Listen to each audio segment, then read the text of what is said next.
अस्सलाम वालेकुम दोनों वीडियो बजिया बख्तर मरी शेख हाजिर है मरी वीडियो स्पेशली आज की कराची से इतने दफा गानी शायद जगह सर तैबाज बाद मेहरबानी था कीमती टाइम कस्टमर आप तक और वीडियो था ये वीडियो ना खासकर फरमाइश ना थी सऊदी अरब जा हमल बुगटिया एंड दाऊद बुगटिया सर से शुक्रिया आप साथी फरमाइश दा तो मैं चैनल अंदर बेनो के वीडियो किंतु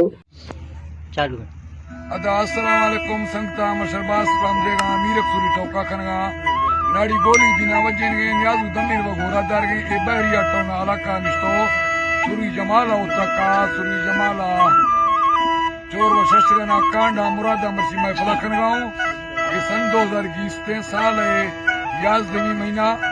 मर्सी 30 तारीख है 30 तारीख है सवा तकरीबन 10 बजे भी मैं फला खनगाऊं खास संगतनी फरमाइशें अजीजा फरमाइशें आजमा फरमाइशें तावीज खान फरमाइशें हुसैन फरमाइशें सुरी नूर महफिल मौजूद है शायर इमरान फरमाइशें नाड़ी दो जमदा फरमाइशें वड्रा सोहरा महफिल मौजूद है वड्रा फरमाइशें बाजार बाज मीर सेंडोन की फरमाइशें दुबई फरमाइशें कासिम मलंगानी है दुबई फरमाइशें सुर्री अब्दुल करीम लुंडे सऊदी फरमाइशें दाऊद बुगटी है गनीत अल्फाज हैदराबाद जमसुर और फरमाइशें हाजी ईसाक बुगटी है बाजार बाग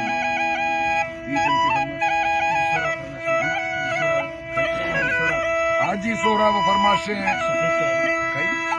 शफीक फरमाइशें अल्लाह संगत खुश करा मीरज़ार फरमाइशें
Chakare sangine